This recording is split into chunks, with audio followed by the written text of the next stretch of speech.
Pendidikan adalah suatu senjata ampuh untuk merubah suatu bangsa. Ini adalah suatu quote yang terkenal dari seseorang yang bernama Nelson Mandela. Hari ini pemirsa sekalian kita akan berbicara dalam Good News program dengan topik yakni Sarjana Pandemik. Ya, bersama dengan kami tentunya saya Daniel Hendrata dan juga ini istri saya Debbie Katarina, senang sekali bisa berjumpa kembali dengan pemirsa Good News program. Ya, kita tahu bahwa menjadi sarjana itu adalah sesuatu yang tidak mudah, betul nggak ya? Ya, perlu perjuangan, perlu kerja keras dan bahkan sleepless night. Masih ingat pada waktu kamu dulu jadi mahasiswa gimana? Ingat, ya gitulah. Apalagi waktu mengerjakan skripsi gitu kan ya, sampai nggak tidur gitu. Betul, dan ini adalah perjuangan yang tentunya harus dilewati oleh semua insan manusia yang mau masuk ke dalam jenjang sarjana ini. Nah, hari ini kita akan mengundang narasumber yang sangat spesial, yakni siapa, Deb? Mahasiswa-mahasiswa dari Mahasiswa Adikku Sayang. Ya, tentunya kita tahu bahwa mereka adalah orang-orang yang luar biasa. Mereka mendapatkan kesempatan dan mereka mengeksekusinya dengan dahsyat. Nah, kita akan mendengarkan dan kita percaya bahwa ini akan menjadi satu pembelajaran dan sesuatu yang perlu disimak oleh kita semua. Oke? Oleh karena itu jangan lupa apabila Anda nanti diberkati dengan episode ini, silakan Anda komen dan tentunya jangan lupa untuk subscribe dan tentunya Anda boleh sebarkan linknya sehingga lebih banyak orang juga akan dapat mengikuti episode ini. Oke? Kita saksikan cuplikan yang berikut ini. Gobi tua tambah sarjana manajemen dengan predikat cum laude. Feby Natasya sarjana manajemen. Yuni Estika Simamora sarjana manajemen. Roniwati Telaum Banua sarjana manajemen. Lulus di masa pandemi COVID-19 memiliki tantangannya tersendiri. Dari sulitnya menyesuaikan diri dengan pola belajar daring sampai dengan perubahan sosial yang terjadi, kadangkala membuat mahasiswa jadi overthinking akan masa depan mereka. 23 April 2022 telah menjadi tanggal yang bersejarah bagi pelayanan Anugerah Ministries. Tanggal itu menjadi milestone bagi pelayanan ini, khususnya bagi program Adikku Sayang. Akhirnya, perjuangan selama 3,5 tahun masa kuliah mereka berbuah sudah. Program beasiswa mahasiswa Adikku Sayang telah meluluskan batch pertamanya dengan jumlah 4 orang mahasiswa dan 1 orang lainnya menyusul di bulan Agustus 2022.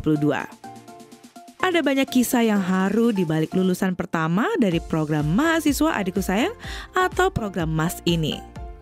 Suatu sukacita karena mereka dapat lulus dengan nilai yang luar biasa. Dengan IPK di atas 3,5, bahkan ada yang memperoleh gelar cum laude. Bagi Pastor Daniel Hendrata dan Pastor Debbie Katarina, momen ini juga menjadi momen yang mengharukan dalam hidup mereka. Karena mereka menjadi wali dari salah satu lulusan asal Senter Nias yang orang tuanya tidak dapat hadir ke Jakarta. Padahal mereka sendiri pun sempat merasa sedih karena pandemi ini membuat mereka tidak dapat menghadiri wisuda dari anak pertama mereka. Sedangkan kisah perjuangan lainnya juga dapat menjadi pelajaran bagi kita untuk tidak pernah menyerah akan tantangan di kehidupan kita. Mari saksikan kisah selengkapnya dalam episode Sarjana Pandemik hanya di Good News program. Untuk bisa meraih pendidikan yang lebih tinggi biar tidak seperti orang tua gitu.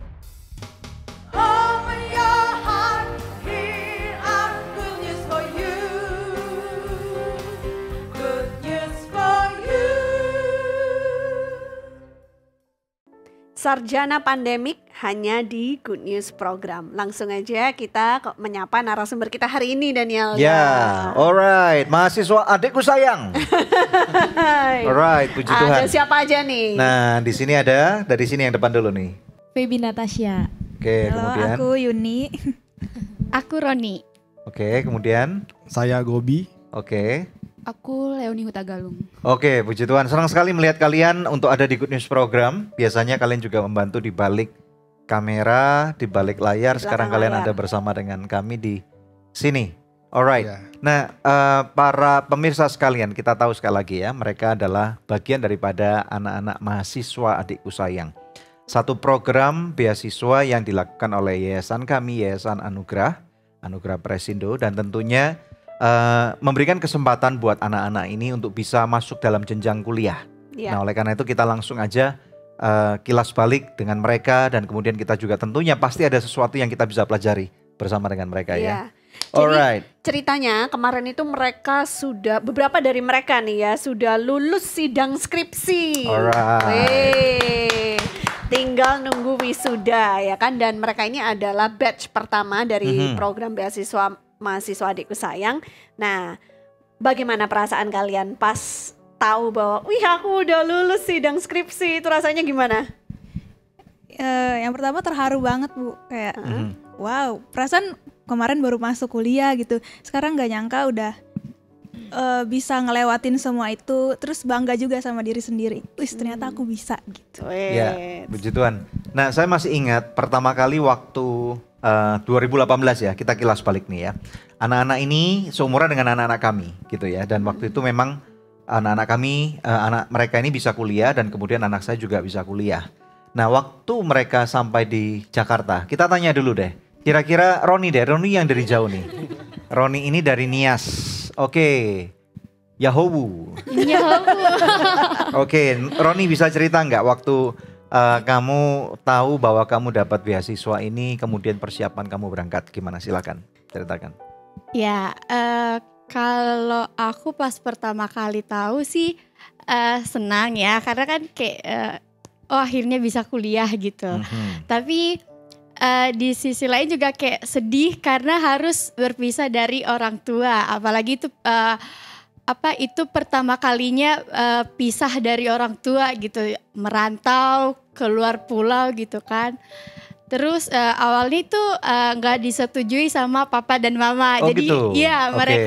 mereka nggak bisa gitu, kayak masa sih ini anak yang pertama, anak yang sudah gede gitu kan, tiba-tiba pergi, kayak nanti nggak ada yang bantuin, nggak ada yang bantuin mama masak segala macamnya gitu kan. Terus aku kayak ya udah nggak apa-apa kalau misalnya papa sama mama nggak setuju, ya aku ikut aja gitu. Tapi nggak tahu kenapa pas ketua center aku tanya lagi ke papa, akhirnya papa setuju. Dan itu persiapan aku itu sedikit banget karena itu kan beritanya mendadak ya, dan waktu itu juga ada acara keluarga. Yeah. Jadi persiapannya sedikit banget, sampai waktu itu tiba-tiba udah dipesan tiket aja, sudah sampai di bandara, terus tiba-tiba sampai di Jakarta begitu. Kayak mimpi ya. Iya. Tiba-tiba loh katanya. Iya.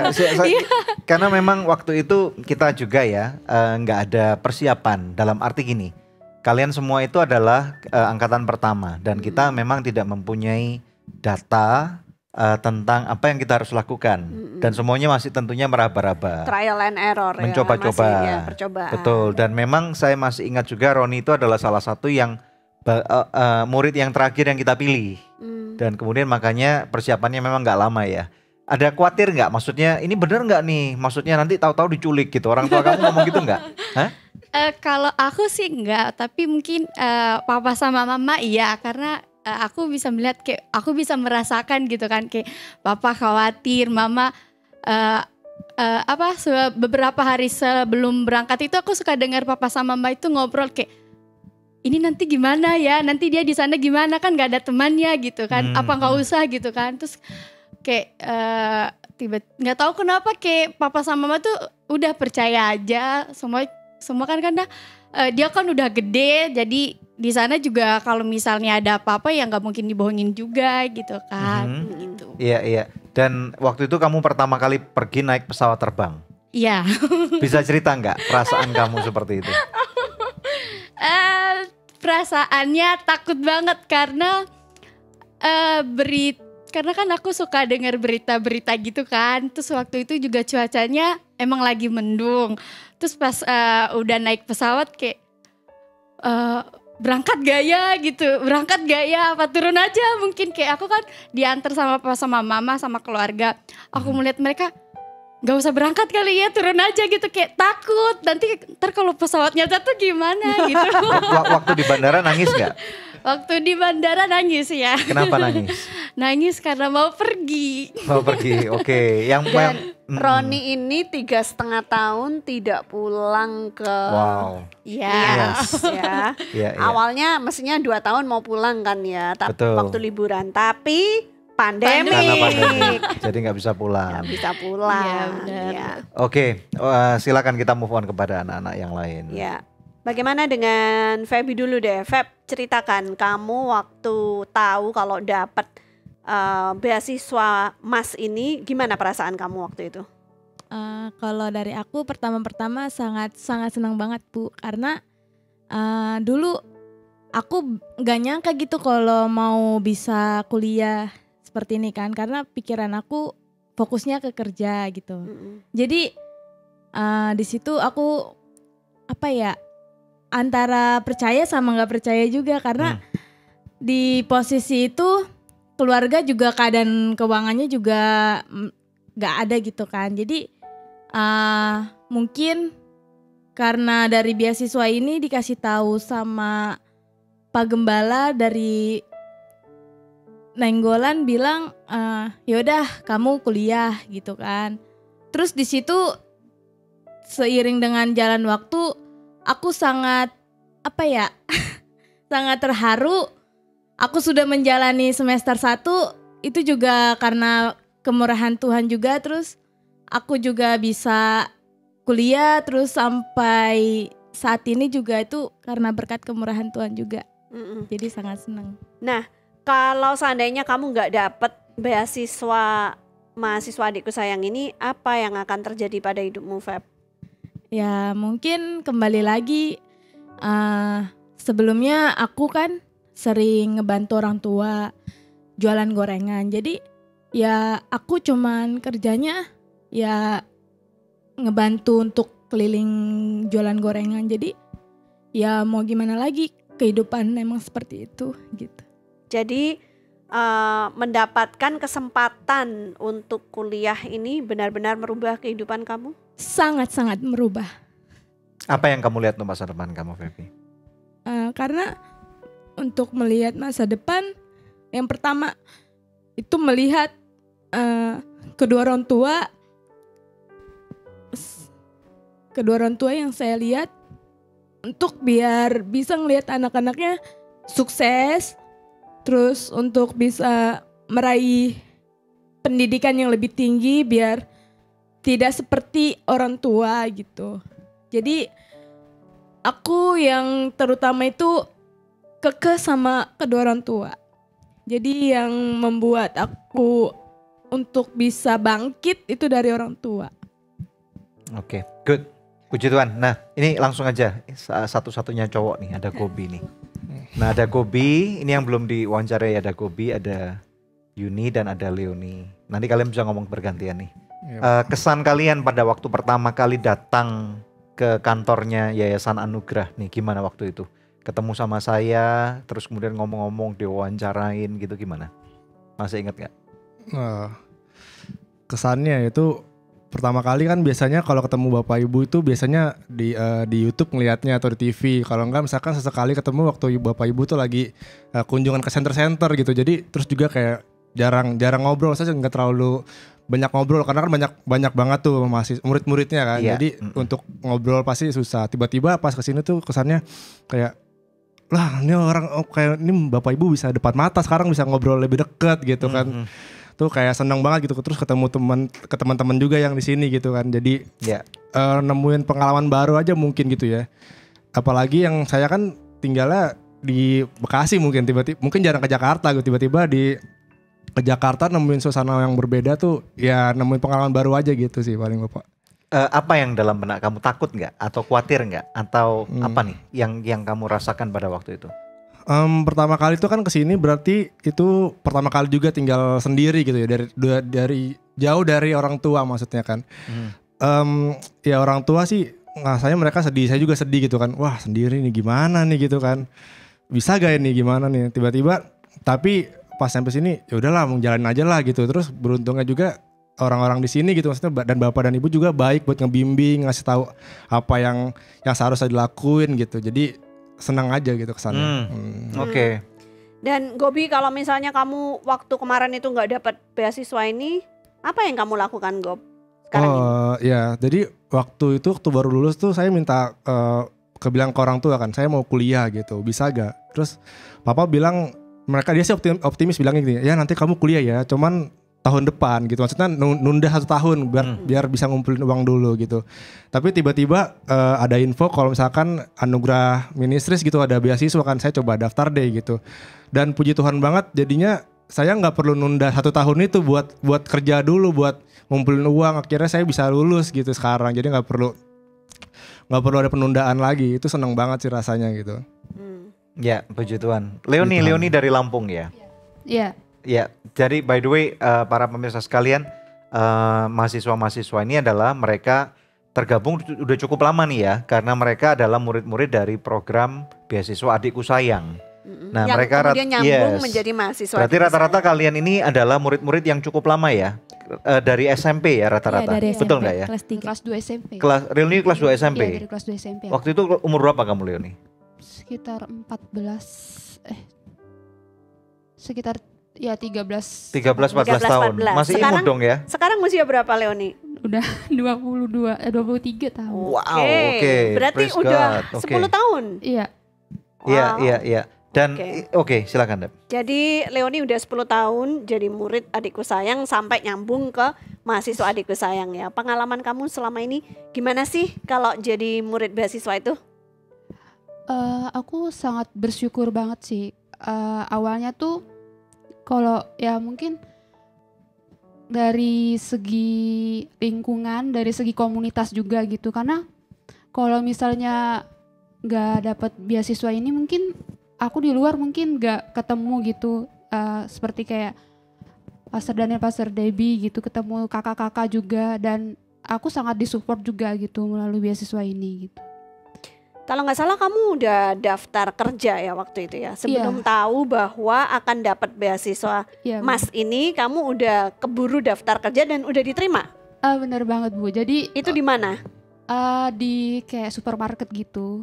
Waktu itu aku sebelumnya karena emang dari keluarga yang kurang mampu juga, jadi orang tua bilang jangan dulu lah Nang, katanya gitu kan, kayak belum bisa ngulahin kamu dulu untuk tahun ini gitu. Jadi ya udah, aku udah emang abang juga udah kayak support untuk kerja dulu gitu, ditinggal sama abang juga di Jakarta, dan aku udah ngurus semuanya, udah ikut tes dan puji Tuhan udah masuk, udah semua, tinggal balik ke Tulang Bawang ngambil berkas-berkas. Nah pas setelah di rumah di Tulang Bawang, gembala aku Pak Suwito Adi ngasih info gitu, Leoni kamu ada anugerah mistis memberikan beasiswa buat kamu untuk kuliah. Dan di situ kayak seneng banget karena salah satu doa aku adalah bisa kuliah di Jakarta dan bisa berkuliah di Universitas Kristen, itu dikasih kesempatan itu, dan aku bisa disupport juga melalui beasiswa ini juga bersyukur banget. Kalau nggak salah kamu sempat mau putus ya, maksudnya mau membatalkan ya, kalau nggak salah waktu itu. Sempat ya? Membatalkan. Oke, tapi puji Tuhan sampai akhirnya nggak jadi batal dan tetap bergabung. Iya. Good, puji Tuhan. Yuni sekarang, di antara teman-teman ini nilai kamu salah satu yang terbaik. Iya Pak, puji Tuhan. Nah tentunya bisa cerita dulu. Berapa IP-nya? IPK kamu berapa? Ini juara bertahannya Mas yang nih. Terakhir itu 3,76. Wow, mantap. Puji Tuhan. Ya. Tentunya IPK 3,76 itu relatif tinggi, jauh lebih tinggi daripada rata-rata. Iya. Nah, bagaimana kamu? Apakah memang dari dulu kamu memang punya kesiapan mental untuk siap untuk menjadi juara, atau kamu ini cuman just lucky gitu, beruntung aja gitu? Kayaknya just lucky Pak. Soalnya iya Pak, soalnya nggak pernah seambis kayak gue harus juara nih gitu, nggak pernah mikir kayak gitu. Oke. Tapi kamu melakukan yang terbaik yang kamu bisa. Iya betul Bu, kayak gitu. Berarti dia dapat favor dari Tuhan. Kalau kita anak Tuhan nggak percaya laki ya. Gimana kamu pemikiran kamu gimana pada waktu kamu mulai program beasiswa nih pertama kali dulu? Kalau waktu dulu pas masih SMA tuh, pas mau kelulusan kan biasanya SMA negeri tuh kayak pada gencar gitu nyari kuliah yang negeri gitu kan, SNMPTN, SBMPTN. Terus aku juga pernah ikut daftar SNMPTN tapi ditolak. Terus sempat juga ikut SBMPTN, dapet tuh. Tapi karena biaya mahal jadi ya udah skip lah gitu kan. Terus waktu SMA juga tuh aku emang kayak berdoa sama Tuhan, Tuhan aku mau kuliah gitu. Aku nggak mau kerja, aku maunya kuliah gitu. Terus waktu SMA itu aku juga sempat apply beasiswa gitu di beberapa universitas, dapat sih beasiswanya, cuman ya sama aja mahal gitu, nggak bisa beasiswanya hanya diskon aja. Iya, hanya diskon gitu, dan orang tua belum sanggup lah gitu kan. Terus dengar kabar ini dapat beasiswa nih, dapat beasiswa full gitu kan. Terus aku seneng banget gitu, doa aku bisa terjawab dan aku kuliah dan nggak jadi kerja gitu. Puji Tuhan. Waktu pandemik datang sempat deg-degan nggak? Jangan-jangan diputus nih beasiswaku.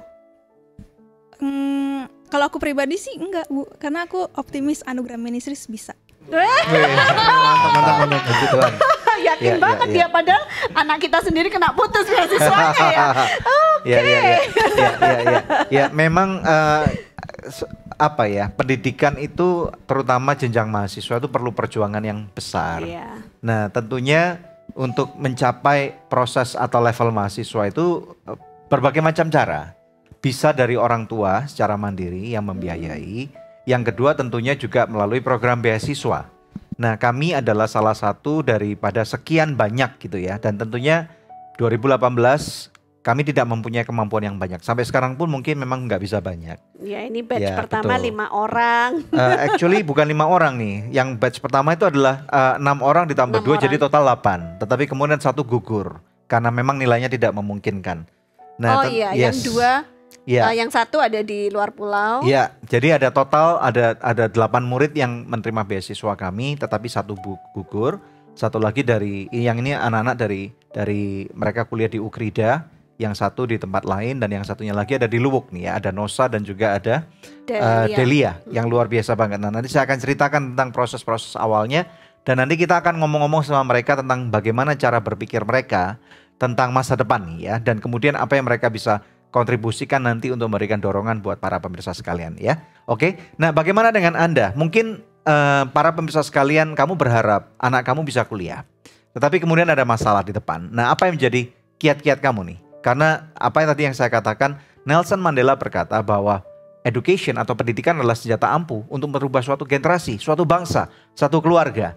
Nah, kalau memang Anda percaya dengan hal itu, coba tuliskan di kolom komentar atau kolom chat supaya kita semua bisa belajar bersama-sama.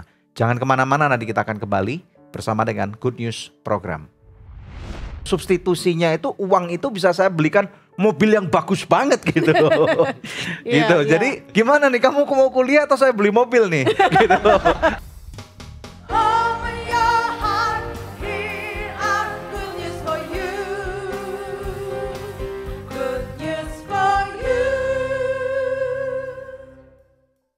Sarjana pandemik hanya di Good News Program. Nah, betul seperti tadi yang saya bilang ya, bahwa anak kandung kami berdua mendapatkan beasiswa juga, tapi kemudian di tengah pandemik beasiswanya diputus.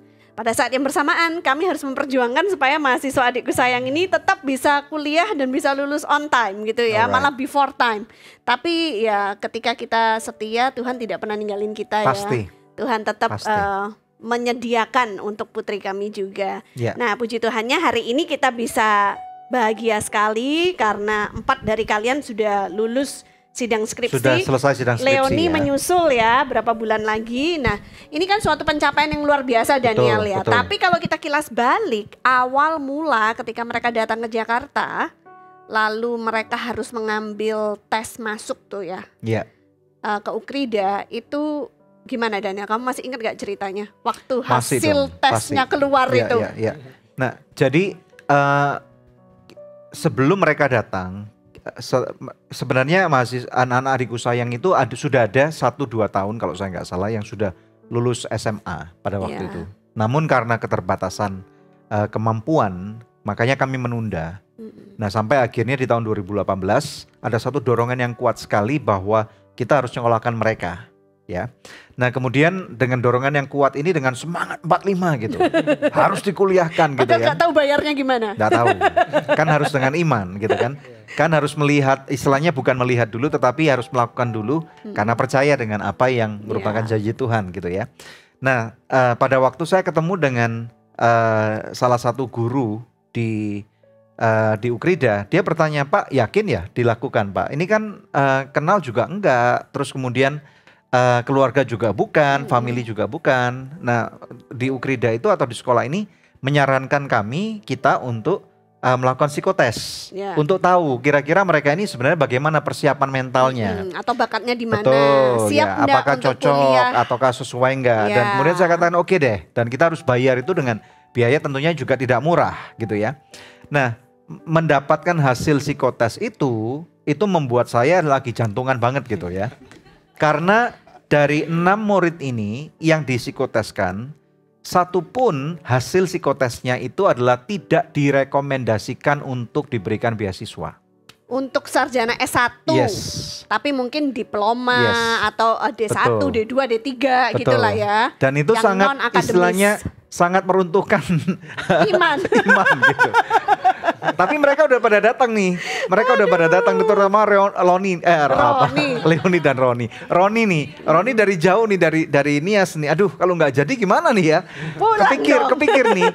Sempat kepikir kalau nggak kita batalin aja deh, suruh pulang aja deh. Gimana nih? Ini secara data ilmiah gitu ya. Jadi secara data ilmiah mengatakan bahwa mereka tidak direkomendasikan untuk menerima beasiswa dan juga kuliah sarjana strata 1. Masih ingat gak hari itu di mana kalian dikumpulkan di kantor Ada Sekretariat Anugerah Ministries? Ada. Lalu dikasih tahu sama Bapak hasil tes kalian. Waktu itu kayak apa? Nah sebelum saya kasih tahu mereka, ada dalam benak pemikiran saya itu mungkin kita nggak perlu kasih tahu kali ya. Kan waktu itu aku ngomong sama kamu nih, kita punya 2 opsi nih. Yang pertama ngomongin, yang kedua tidak ngomongin. Yang kedua kalau nggak diomongin berarti kita pompa mereka, motivasi mereka, ajarin mereka, dan kemudian nanti 4 tahun kemudian waktu lulus kita kasih tahu nih, nah mujizat gitu. Tapi saya nggak setuju. Jadi waktu itu saya nggak setuju. Saya bilang sama Bapak, harus dikasih tahu sebenar-benarnya seperti apa supaya mereka tidak merasa di atas angin, supaya kalian tahu bahwa kalian itu tidak memenuhi syarat di kacamata universitas kalian. Secara gitu. mata ilmiah kalian tuh tidak memenuhi syarat satupun. Nah, ayo coba kasih pemikiran. Pada waktu saya kasih tahu sejujur-jujurnya, satu persatu dipanggil dan masih ada rekamannya nih. Saya rekam suaranya satu persatu. Gimana kalian? Jadi pertama dipanggil kan. Sebenarnya waktu lagi ujian psikotes kan memang banyak banget gitu kan. Sampai pusing, terus tiba-tiba mau dikasih tahu hasilnya sama Pak Daniel gitu. Tiba-tiba saya kayak, wah ini pede aja gitu kan. Wah ini mau pedenya dulu dong, pede. Terus wah ini pasti biasa, mungkin hasilnya cukup lah gitu ya, bagus gitu. Pasti kasih tahu, serius nih. Ini siapa yang salah gitu ya. Terus pas dikasih tahu kayak gitu, terus saya mikir-mikir ya, oh iya mungkin ya, karena ada satu tes tuh yang saya tuh jawabnya kayak salah jawab gitu. Nanti baru sadar mungkin apa gara-gara itu. Sebenarnya walaupun optimis sih kalau misalkan hasilnya bakal bagus, tapi ternyata enggak seperti apa yang saya pikirkan. Tapi benar juga sih kata Bu Debbie, lebih baik tahu kenyataan jadi supaya saya tuh lebih bersiap, supaya lebih mempersiapkan diri kalau misalkan saya tuh sekarang lagi nggak bisa gitu. Jadi harus lebih berjuang supaya ngubah hasil yang tadinya jelek tuh pas nanti lulus bisa bagus gitu. Karena ketika anak-anak ini lulus dari daerah mereka masing-masing, mereka ini juara-juara di daerah. Ketika dibawa ke Jakarta, ke ibu kota, harus bersaing dengan standar ibu kota, ternyata belum mencukupi gitu kan ya. Kalau ini gimana Yun? Gimana Yun? Kalau aku pas Pak Daniel ngasih tahu hasil itu, jujur kaget sih, kayak, hah, berarti gue nggak bisa kuliah dong gitu, kayak, hah gimana nih Tuhan, berarti yang aku kerjain kemarin itu pas psikotes itu kayak sia-sia dong gitu. Pokoknya aku kaget deh, kayak langsung menciut lah nyalinya gitu. Menciut nyalinya. Roni gimana Ron? Pulang dah gua. Ya bener Bu. Perasaannya ya sama kayak Yuni, kayak ya udah nggak jadi kuliah, udahlah pulang. Oh gitu. Jadi sempat terbersit seperti itu ya? Iya, kalau misalnya memang nggak bisa, ya udah nggak apa-apa, pulang aja nggak apa-apa gitu. Hitung-hitung inilah ya liburan Jalan-jalan. gratis ke Jakarta ya. Feby Iya. gimana Feb? Kan ini cita-cita kamu untuk merubah masa depan keluarga kamu biar bisa banggain orang tua kamu. Ternyata psikotes nggak lulus, gimana? Ya sedih sih Bu, pertama-pertama pas masuk kan ya, hasilmu tidak mencukupi, kayak kagak pas gitu. Terus aku kayak dibilangin si Yuni, langsung nyaliku langsung menciut, terus ya udahlah, mau gimana lagi, kembali lagi bantu orang tua kayak gitu. Jualan gorengan lagi. Jualan gorengan lagi. Leoni gimana kamu Leoni?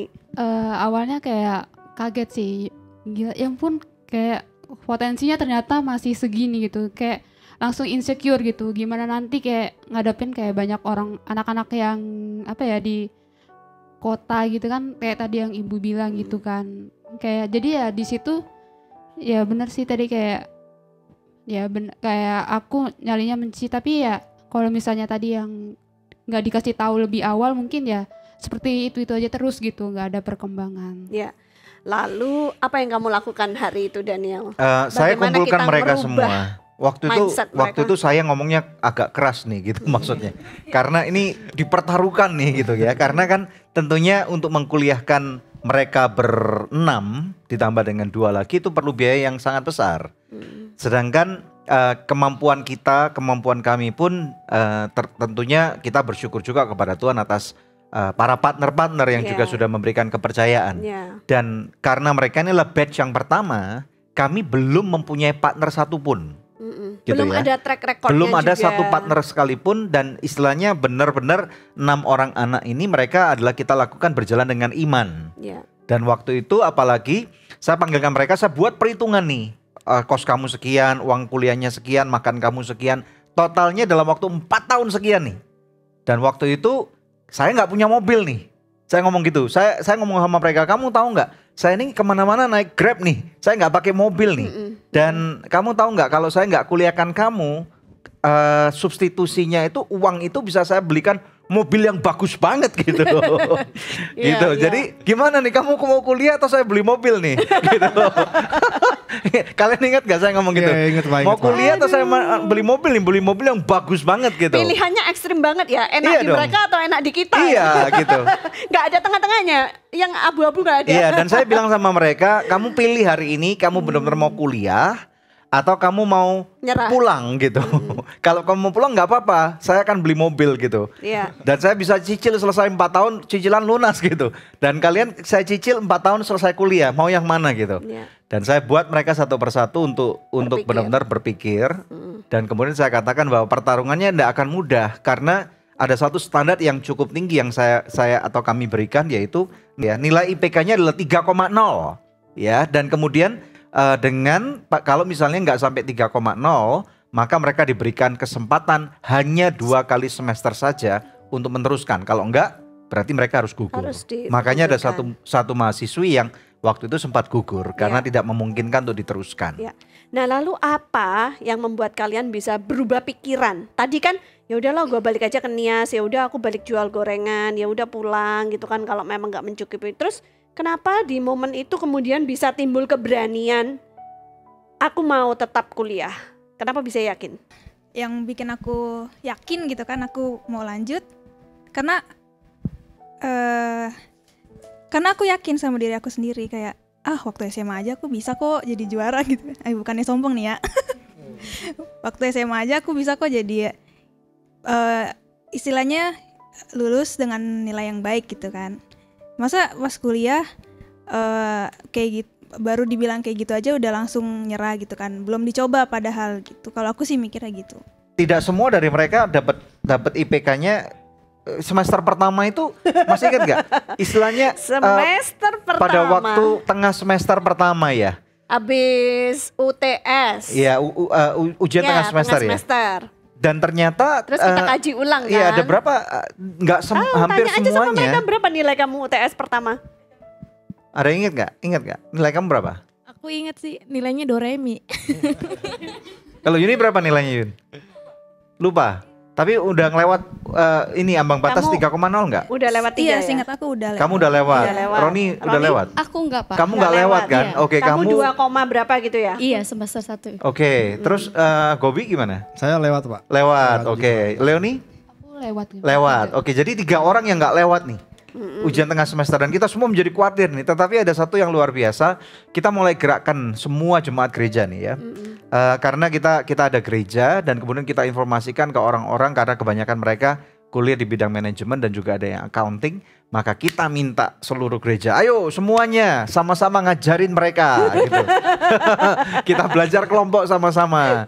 Jadi ini Kasih memang les. benar hasil upaya bukan cuma dari mereka saja, bukan dari kami. Karena memang untuk mencapai satu keberhasilan itu harus ada kerjasama yang seimbang dari satu tim. Aku jadi ingat itu loh, ada Gimana? quotes yang bilang it takes a village to grow up a teenager. Betul, Ya, betul. jadi untuk membesarkan anak-anak remaja itu diperlukan satu Seluruh desa. Nah, kalau untuk seluruh bisa kota, satu gereja. membantu mereka ini diperlukan satu gereja. Ya. Betul. Nah, kalau misalnya kalian nih di depan itu kan pasti ada orang-orang yang sedang menyaksikan episode ini dan mungkin mereka mau menyerah di dalam kehidupan mereka. Apa yang menjadi masukan kamu pada waktu mereka ingin kuliah tapi nggak ada jalan nih? Gimana? Kalau menurut aku mungkin percaya kalau misalnya gak ada yang mustahil buat Tuhan. Kalau misalnya kita sudah memilih, oh yang ini sepertinya baik, ya udah teruskan. Dan kalau misalnya emang itu suatu ketika memang gak baik, ya gak apa-apa, gak usah menyerah. Karena kalau di situ nggak ada jalan, di jalan lain pasti ada. Alright, Oke. oke. Nah, kalau sekarang kita lihat kalian hasilnya bagus-bagus ya kan, nilainya IPK-nya semua 3 ke atas, bahkan 3,5 ke atas ya. Ya, murid-murid mahasiswa adikku sayang ini rata-rata mereka akan graduate semuanya with honors ya kan. Wow. At least cum laude ya kan. Kita sekarang bisa senyum lebar. Tapi kalian ingat gak ada ujian-ujian di tengah-tengah semua proses 3,5 tahun ataupun 4 tahun nanti buat Leoni ya kan. Boleh share dikit gak tantangan terberat selama kalian kuliah? Kan tadi kan ngomongin mahasiswa yang lagi di era pandemik gitu ya Bu. Ya relate sih sama sekarang kan lagi kuliah online ya. Jadi semuanya serba di rumah dan harus melalui media yaitu Zoom biasanya, kalau enggak Google Meet gitu. Jadi kayak di situ aku harus memahami di mana banyak banget kendala-kendala yang di luar dari apa yang aku bisa kendalin, misalnya jaringan gitu. Di situ misalnya jaringannya lagi nggak bagus, ternyata materinya yang lagi dibahas tuh sulit gitu. Di situ aku kayak ngerasa aduh gimana nih Tuhan, takut nanti di UTS nggak ngerti, di UAS nggak ngerti gitu. Sedangkan materinya lagi benar-benar penting gitu. Sedangkan tapi jaringan nggak mendukung. Terus kayak ada kayak juga di balik itu kayak ada permasalahan pribadi maupun keluarga yang, karena aku anak rantau juga kan, tadi aku dari Lampung, jadi kayak sendiri kayak aduh gimana nih harus manage perasaan untuk fokus sama masa depan sama permasalahan sendiri gitu. Jadi itu sih kayak tantangan-tantangan aku yang aku alami selama kuliah ini gitu. Right. Nah kalau Gobi nih, saya mau tanya, ada nggak maksudnya perasaan kamu pada waktu misalnya, terutama sebelum pandemik ya, ada banyak mahasiswa-mahasiswa yang kumpul, tentunya ada cukup banyak juga dari kalangan orang-orang yang jauh lebih capable atau berada gitu, yang mungkin punya mobil bagus atau semua fasilitasnya ada. Kamu ada perasaan minder nggak pada waktu bertemu dengan teman-teman kamu yang baru yang levelnya seperti itu? Jujur sih saya nggak ada sih, pakai pede aja udah gitu. Teman ya udah teman gitu kan. Saya juga mikirnya, tapi mereka juga teman-teman yang saya punya tuh mereka bukan orang-orang yang membanggakan apa yang dimiliki mereka gitu. Kayak wah gue kaya nih gitu, gue ke kampus naik motor gede gitu atau naik mobil. Ada mereka, juga tuh. Mungkin ada beberapa, tapi teman-teman yang dekat sama saya sih puji Tuhannya nggak ada yang kayak gitu. Jadi saya pede aja gitu. Mereka juga saling support gitu terus. I see. Oke. Nah selama 3,5 tahun apa yang kamu lakukan? Terutama maksudnya bukan cuma kuliah kan. Kalau di tempat ini kan ada banyak kesempatan-kesempatan. Kamu bisa ceritakan aja apa yang kamu hadapi. Oh, yang saya lakukan tuh saya pasti ikut organisasi juga gitu kan di kampus. Terus juga ikut sempat magang juga dari ada di perusahaan luar gitu kan, maksudnya ikut magang juga. Jadi ya gitu sih, ikut banyak buat nambahin pengalaman. Jadi nggak cuma belajar doang, tapi ada pengalaman yang mungkin nggak cuma soal akademik, tapi yang di luar akademik kayak gitu, buat ningkatin diri saya kayak gitu. Kalau kamu Yun, kamu magang di mana aja Yun? Waktu dari kampus itu aku magang di Kemenristek ya waktu itu. Kalau Roni? Kalau aku di Kemendikbud. Apa? Di Kemendikbud. Oke. Iya. Kalau Feby? Di Kemendikbud juga. Leoni? Sama bertiga di Kemendikbud. Oke. Kalau kamu tadi di perusahaan ya? Iya Bu, di startup. Ada banyak orang-orang muda di luar sana yang mereka merasa ngapain sih kok kuliah gitu. Nah ini mungkin lebih relevan buat kalian. Ngapain kok kuliah? Kan lihat tuh orang-orang hebat-hebat yang ada di negeri ini ataupun orang-orang hebat yang ada di dunia.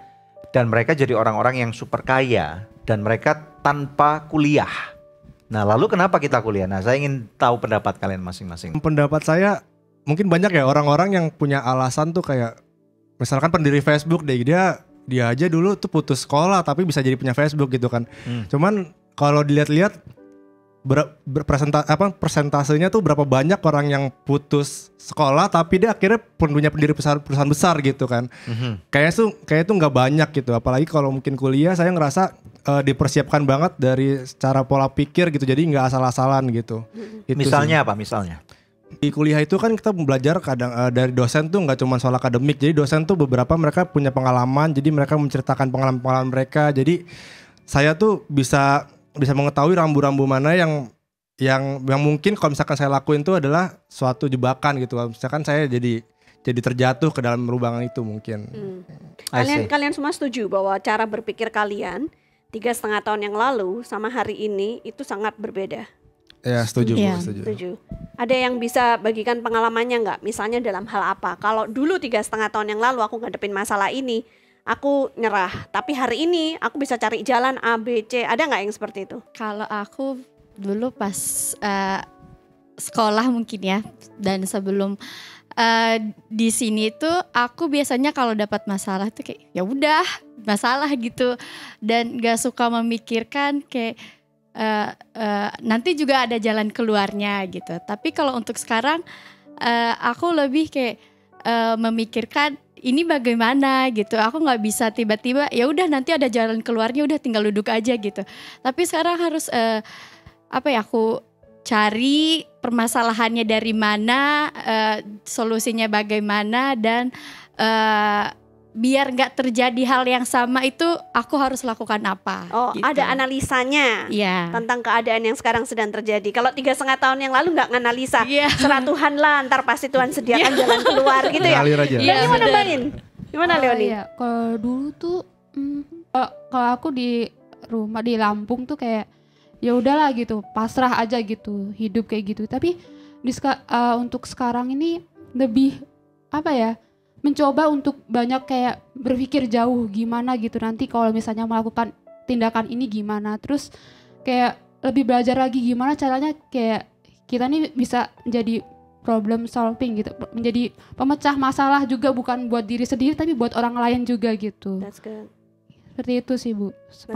Ada nggak, ini yang terakhir nih, ada nggak hal-hal yang paling berkesan dari kalian pada waktu selama 3,5 tahun atau 4 tahun kalian kuliah ini? Jangan bilang putus pacar ya. Ada? Ayo silakan, yang paling berkesan apa? Kalau aku yang paling berkesan itu aku bisa ngerasain namanya sidang skripsi. Emang kenapa sidang skripsi?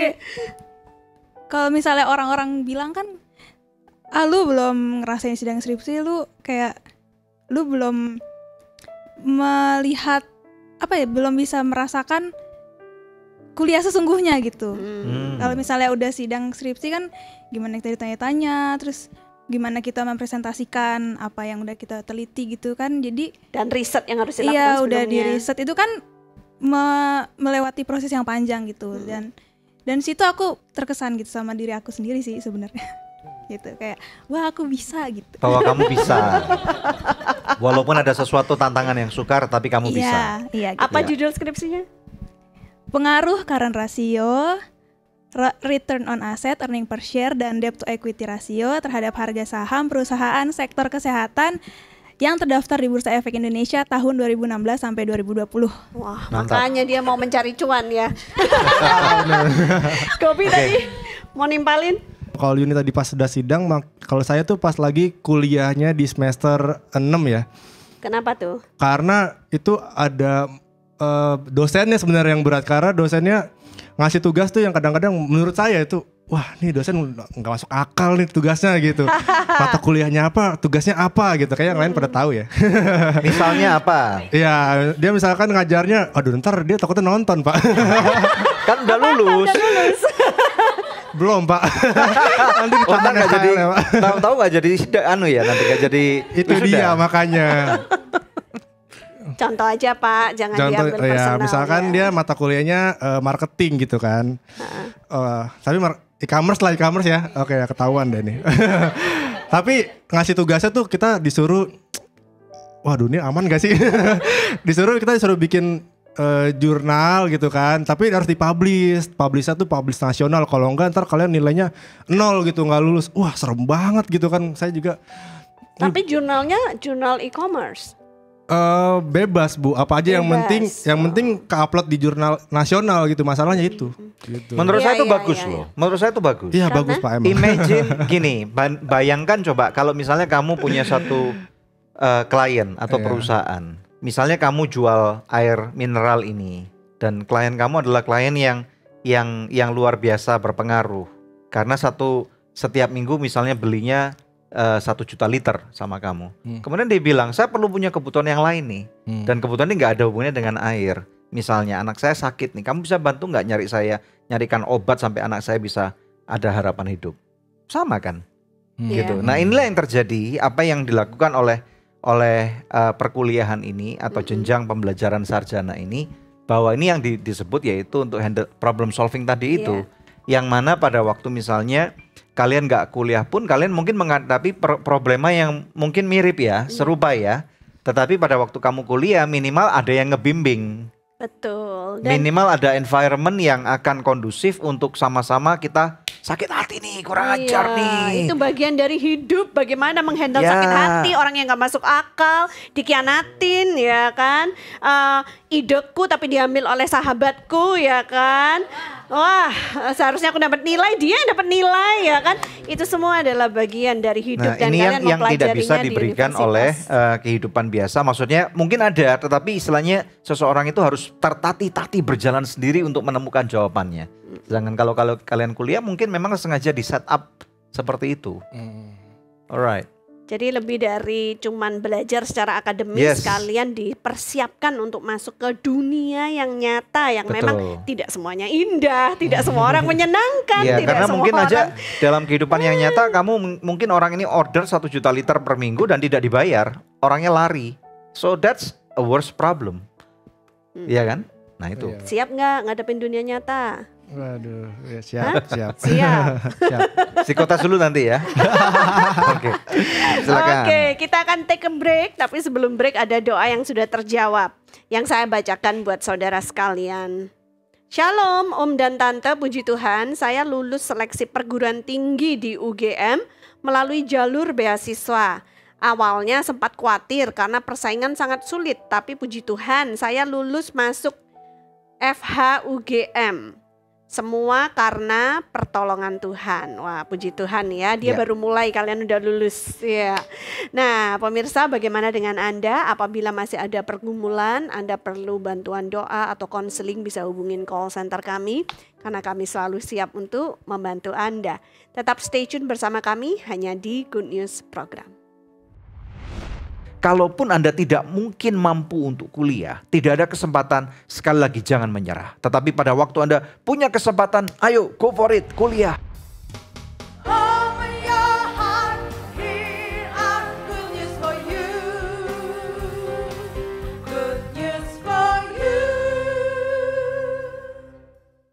Sarjana Pandemik hanya di Good News Program. Langsung kembali kepada mahasiswa-mahasiswa Mas. Nah, Tentunya kalian pasti merasa diberkati Tuhan dong ya, karena banyak pemirsa yang lagi nonton di luar sana dan mereka berharap bisa duduk di kursi kamu karena mereka mau kuliah tapi nggak nemu jalan, atau mereka adalah mahasiswa-mahasiswa yang sangat struggling dengan keadaan mereka saat ini, mungkin karena orang tuanya nggak mampu untuk meneruskan dan lain sebagainya. Adakah di antara kalian yang mau memberikan power statement atau kata-kata dorongan kepada para mahasiswa tersebut? Silakan. Kalau dari aku, buat teman-teman yang di luar sana yang saat ini sedang ingin kuliah atau sedang menjalani kuliah, jangan pernah menyerah, jangan pernah berputus asa. Kalian punya masa depan yang penuh harapan dan kami adalah salah satunya, yaitu jawaban dari Tuhan. Tuhan kasih kita masa depan yang pasti tidak mendatangkan kecelakaan, dan aku percaya aku merasakan itu dan kalian juga akan pasti mendapatkan itu. Itu sih.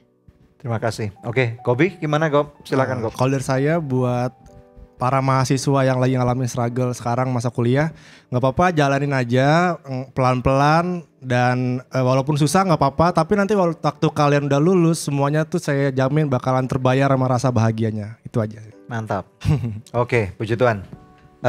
Selamat ya buat kalian semua. Pencapaian ini tentunya tidak akan selesai atau tercapai kalau kalian juga nggak berjuang dengan luar biasa, juga pengorbanan yang luar biasa, juga doa-doa dari orang tua kalian dan keluarga kalian ya. Sekali lagi selamat, kami sangat bangga sama pencapaian kalian. Well done. Oke, puji Tuhan. Mari kita lihat firman Tuhan. Di dalam firman Tuhan itu ada banyak sekali janji-janji yang besar, tetapi salah satu janji yang secara pribadi berbicara kepada saya, terutama pada waktu saya juga waktu itu sedang kuliah, adalah di dalam Yeremia 29 ayat 11. Ini satu ayat yang terkenal sekali dan firman Tuhan berkata dalam Yeremia 29 ayat 11 berkata seperti ini. Sebab aku ini mengetahui rancangan-rancangan apa yang ada padaku mengenai kamu. Demikianlah firman Tuhan, yaitu rancangan damai sejahtera dan bukan rancangan kecelakaan, untuk memberikan kepadamu hari depan yang penuh harapan. Memang betul banyak orang ingin kuliah, tetapi kuliah ini bukan akhir daripada segala-galanya. Justru kuliah atau menjadi sarjana itu adalah satu persiapan. Ini kalian dipersiapkan dengan cara yang luar biasa. Makanya melalui pendidikan yang ada, cara kita berpikir, cara kita berinteraksi dengan dosen yang killer, yang sentimen dengan kita, teman-teman yang tidak sepaham dengan kita, orang-orang yang mungkin mau menang sendiri. Ini semua kita lagi digodok nih. Kita lagi dimasak, kita lagi dipersiapkan. Dan tentunya saya juga teringat ada orang-orang muda di dalam Alkitab pada zaman mereka. Ya, tentunya Yeremia pada waktu itu juga relatif muda. Ya, dia adalah salah satu nabi yang zamannya pada waktu mulai menerima panggilan Tuhan adalah seseorang yang masih muda untuk mulai dipakai Tuhan untuk menjadi alat bicara Tuhan atas bangsa Israel yang waktu itu lagi dibuang di Babilonia. Nah, berbicara tentang pembuangan ini ada orang-orang muda lainnya, ada Daniel, Sadrah, Mesa dan Abednego. Tentunya hidup di dalam pembuangan di dalam mudah. Mereka hidup dalam tekanan yang sangat ekstra gitu ya. Orang-orang ini membuktikan bahwa berjalan bersama dengan Tuhan tidak ada yang mustahil. Nah, bagaimana dengan Anda? Anak-anak dari mahasiswa adikku sayang, mereka juga sudah membuktikan. Dan kami pun juga sudah membuktikan selama kita benar di hadapan Tuhan. Selama kita hidup belajar untuk terus diselaraskan sesuai dengan apa yang menjadi rencana Tuhan. Percayalah bahwa kami memegang satu prinsip, ada favor Tuhan, ada perkenanan Tuhan yang selalu Tuhan tanpa jemu-jemu mau berikan buat kita semua. Pesan saya seperti ini, jangan menyerah di tengah-tengah kondisi kesulitan yang ada. Kalaupun Anda tidak pernah kuliah atau tidak mungkin untuk kuliah, percayalah bahwa proses pendidikan atau belajar itu bisa Anda dapatkan dengan berbagai macam cara. Apalagi kita hidup di zaman yang serba luar biasa ini, Anda tinggal cari, ada kursus-kursus online yang free. Ya, ada orang-orang yang memberikan pengajaran-pengajarannya lewat YouTube-nya, cara masak, cara bahkan mungkin menjadi montir, cara manajemen, cara akunting, programming komputer, coding dan yang lain-lain. Sky is the limit. Zaman sekarang tentunya kalaupun Anda tidak mungkin mampu untuk kuliah, tidak ada kesempatan, sekali lagi jangan menyerah. Tetapi pada waktu Anda punya kesempatan, ayo go for it, kuliah. Kalau sudah kuliah jangan menyerah, jangan sia-siakan semua resources yang Tuhan sudah berikan kepada Anda. Kami berharap dari episode ini akan menjadi berkat dan inspirasi untuk mendorong Anda melakukan rencana Tuhan yang dahsyat pada kehidupanmu. Yang percaya katakan amin. Anda diberkati? Mari kita berdoa. Bapak, aku berdoa untuk para pemirsa di luar sana. Mereka yang lagi struggle dengan identitas dirinya. Mereka yang lagi struggle untuk meraih masa depannya. Tuhan, Engkau adalah jawaban yang terbaik dari kehidupan kami semua. Memberkati para pemirsa ini Tuhan. Dan kami percaya masa depan itu sungguh ada bagi orang-orang yang percaya kepada Engkau. Memberkati kalian semua di dalam nama Tuhan Yesus Kristus. Yang percaya katakan amin. Haleluya. Terima kasih pemirsa untuk kebersamaan kita hari ini. Tiba saatnya kita pamit undur dari hadapan pemirsa sekalian. Kita jumpa lagi ya di pekan yang akan datang di hari, jam, dan stasiun televisi yang sama. Saya Debbie Katarina bersama dengan suami saya Daniel Hendrata. Jangan lupa untuk subscribe dan juga share ulang episode ini untuk orang-orang yang lain untuk bisa mereka mendapatkan hal dan berkat yang sama. See you next time. Tuhan Yesus memberkati.